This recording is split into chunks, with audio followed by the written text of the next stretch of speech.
Grand Rising. Someone had left a comment because asking about which books were good books to look at for the Inquisition. Because I told you that many of the prophecies that that the church, the Catholic Church, is trying to have been telling you about as going to happen in the future when the Antichrist come, that is just a ruse. That is nothing but a lie in order to hide their history. Many of the prophecies, like Revelation 6 and 8, 9, 10, and the Pale Horse, came when these Europeans came over here to the Americas in 1492. And so let me show you guys a comment real quick. It says comment, right here, it says, what books do you recommend on the Spanish Inquisition? It says, I will do some research. And so like I showed you the books I was showing you. This first one here by Cecil Roth, A History of the Marranos. Okay?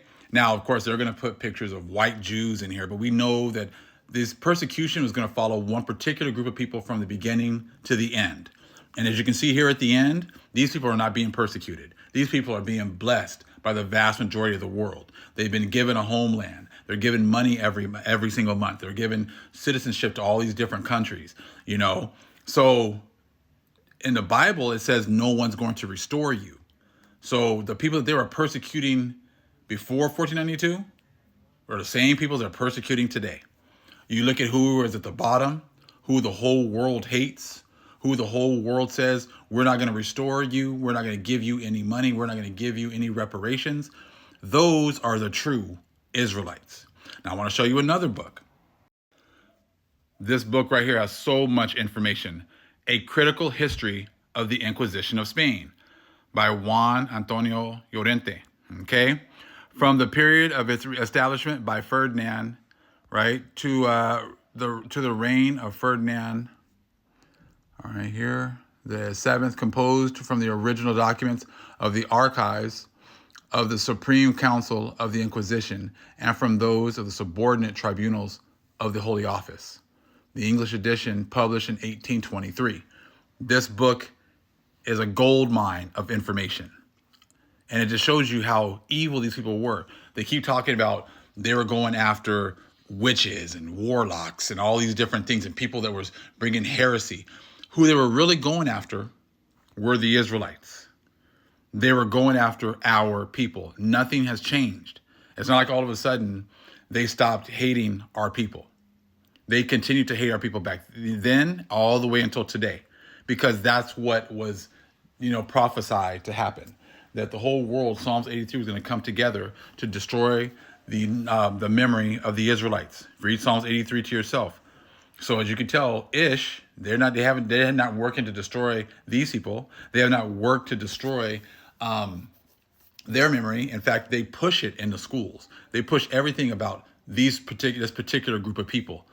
So it's considered like the whole world has been working together to establish these people in the land and establish them as being the children of the Most High, all the while ignoring the Bible and ignoring how in the end days you're going to realize these people are going to lose their inheritance, like Jeremiah 17:4 says. They're going to be in the lands of their captivities. Everyone's going to be working against them, but they never apply these prophecies to these people. And then when we say that we fit these prophecies, they, just ignore that altogether. I mean, they were able to do that while they were in their blessings, but it won't work anymore. So you take a look at this book. So if you go to look for it, this is what you might find. This book is $500.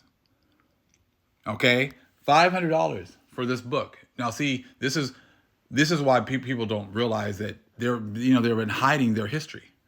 You can find some cheaper ones or whatever else, but it just depends on the version, and if it's a first edition, which edition it is, and things like that. That all makes a huge difference, because the later editions, they change things, they take things out, they take information out.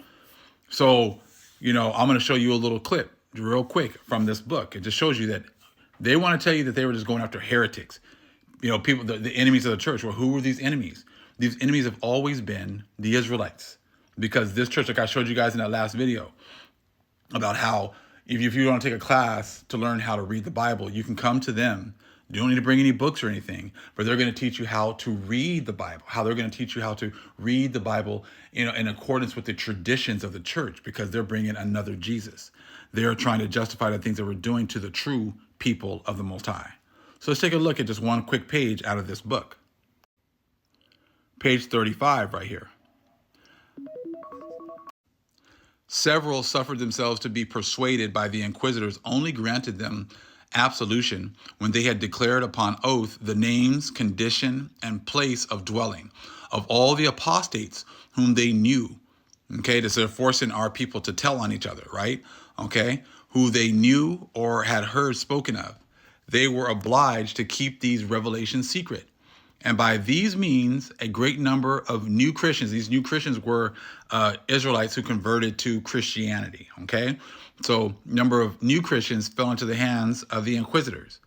When the period of grace was passed, a new edict was published, which commanded all persons to denounce those who had embraced the Judaic heresy. See, following our traditions was heresy to these people. Just like when we were awakened and we started trying to tell people about the truth and how we didn't want to follow their feast days anymore. We didn't want to do Sunday worship. We didn't want to do white Jesus. All of a sudden, you saw that spirit on all the people and how they turned on us, right? Because we've all come back. And back then, had we tried to follow our ways, we would have been killed. Our own family members were telling on us and telling the inquisitors who we were and getting us killed, because those same spirits are here today. So again, all persons to denounce those who had embraced the Judaic heresy on pain of mortal sin and excommunication. The consequence of this edict was that an heretic was only informed that he was accused, and at the moment when he was arrested and dragged to the dungeons of the Inquisition.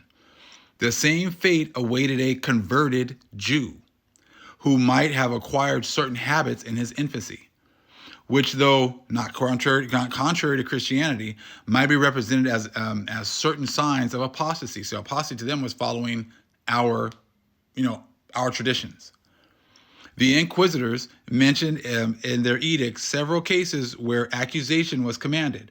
The following cases are so equivocal that altogether they would scarcely form a simple presumption in the present time.